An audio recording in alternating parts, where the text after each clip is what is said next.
Welcome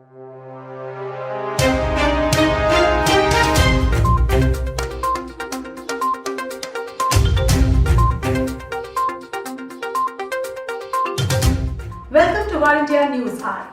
Indian startups are seeing a new era of growth in 2021.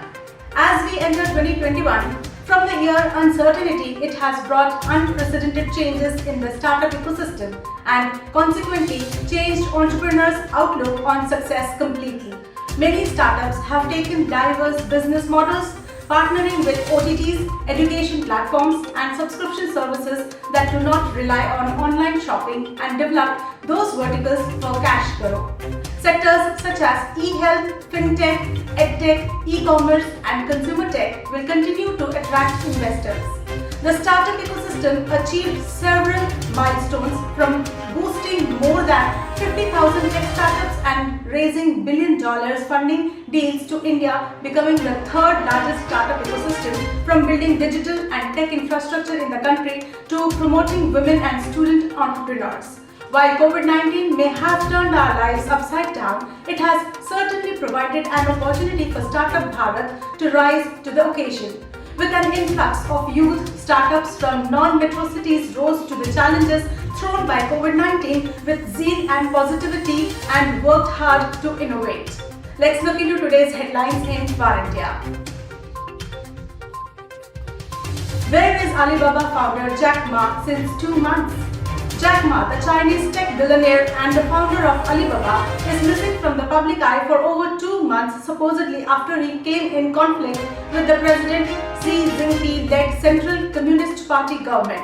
The vocal and outspoken business tycoon was set to appear as a judge in the final episode of his own talent show, Africa's Business Heroes, but mysteriously did not turn up for it, and as a consequence, his photographs were removed from the show's website.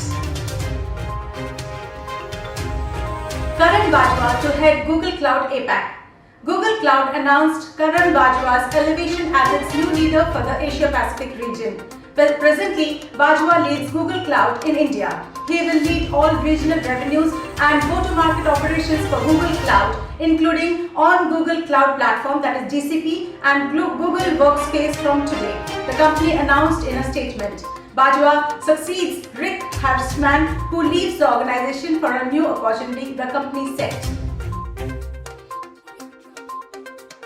WikiLeaks founder Julian Assange's extradition to US rejected by UK court. A British judge rejected the extradition of WikiLeaks founder Julian Assange to the United States' request to face espionage charges over the publication of secret US documents a decade ago, finding that he was at serious risk of suicide. Facing the harsh conditions likely in the US jail systems, Assange's mental health would deteriorate, causing him to commit suicide. Ticketmaster agrees to pay $10 million as fine for hacking a rival company. Ticketmaster has been fined $10 million after staff admitted to hacking into a rival firm's system in order to choke off their pre-sale ticket business. Ticketmaster offers a platform for purchasing tickets for events including concerts, attractions, and sports. Ticketmaster has agreed to pay a $10 million fine. A subsidiary of Live Nation, the California-based ticket sales and distribution company Ticketmaster, used the stolen information to gain an advantage over CrowdSurge, which merged with Songkick in 2015 and later acquired by Warner Music Group, that is WMG, in 2017 by hiring a former employee to break into its tools and gain insight into the firm's operations.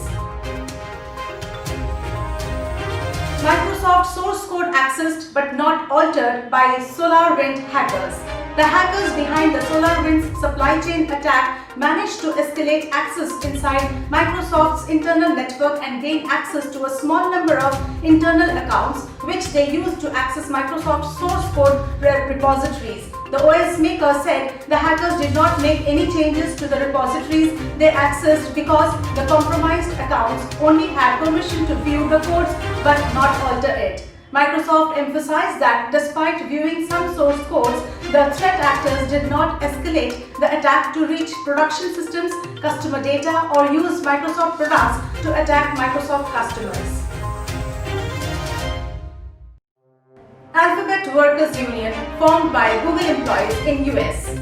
More than 200 employees and contractors at Google parent Alphabet Inc. in the United States and Canada have formed a labor union to promote workplace equity and ethical business practices. The Alphabet Workers Union aims to ensure that employees work at a fair wage without fear of abuse, retaliation, or discrimination. The Alphabet Workers Union will collect dues of 1% to total compensation from members according to its website. The funds will cover paid organizations, events, legal support, and wages for members in the event of a labor strike. Google has been under fire from the US labor regulator, which has accused the company of unlawful questioning several workers who were then terminated for protesting against company policies and trying to organize a union. Google has said it was confident it acted legally. Sony offers new lineup of free games for PlayStation Plus users. Sony has announced that its gaming subscription service PlayStation Plus users will get a new lineup of free games next month. PlayStation Plus members will receive 2 PS4 titles, that is Action Adventure Shadow of the Tomb Raider and Action RPG Greedfall on January 5th, the company said in a statement. On the same day, PlayStation 5 owners with a PlayStation Plus membership can play a terrifying Apex Predator in the open world RPG Man-Eater. Man-Eater is an open world RPG where players can take control of a shark, which PlayStation Plus refers to as a SKARKPG. Samsung to launch its Galaxy M02s with 5000 mAh battery on January 7th. The South Korean tech giant is coming up with a new M-series smartphone, the smartphone Galaxy M02s in India this month.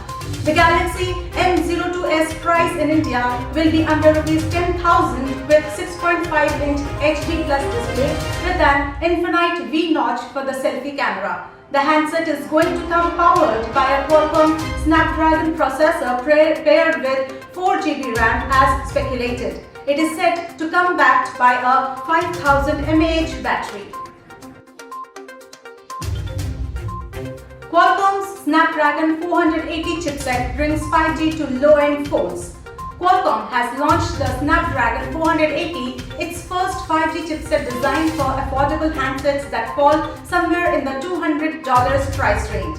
Lower-priced phones with 5G capability haven't been all the rage yet in the US, but in other countries like China and India, interest has been high, resulting in Qualcomm facing intense global competition in this area from companies like Taiwan's MediaTek. The 480 chipset supports millimeter wave, that is wave, in addition to sub-6 GHz 5G. More specifically, the X51 modem in the 480 in the same one featured in the Snapdragon 690 and supports up to 200 MHz of wave and 100 MHz of sub-6 GHz 5G spectrum, resulting in faster speeds than experienced on 4G, but not quite as fast as you might get with the high-end 5G handset.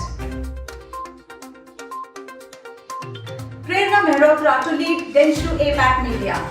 Denshu International APAC has promoted Prerna Mehrotra to the role of Chief Executive Officer of the media for APAC. She will lead Denshu's global media business across the APAC region. She will report to Ashish Bhashin, Chief Executive Officer Denshu APAC, and Peter Huijboom, Global Chief Executive Officer for Media and Global Clients. She has been overseeing brands such as iProspect, Carrot, Vigium, Amplify, Amnet, and Posterscope. In her role, Mehrotra will be responsible for driving the network's global media strategy. She will also look after delivery in the region in addition to her role as Managing Director for the Media Group in Singapore. Summing up, India's green sector is expected to touch $455 billion by 2023 at a compound annual growth rate of 17%. Digital adoption will gain even more traction as consumer and business habits across sectors in 2021, particularly education and payments, have already started changing. Businesses, both online and offline, are keener than ever to partner with digital payment platforms to accelerate their growth. Just like work from home ruled 2020, the hybrid work model is set to be an important part of 2021 and beyond. It is not just tech giants like Infosys and Wipro which have switched to a hybrid working model post-pandemic by adopting permanent work from home for part of their workforce. This hybrid model, say industry experts, has been well received in manufacturing and services sectors as well. Let's wind up for the day, but do not forget to like, share, comment and subscribe to War India News Magazine. You can download the War India app from Google Play Store for the latest news and updates. Stay tuned. Thank you.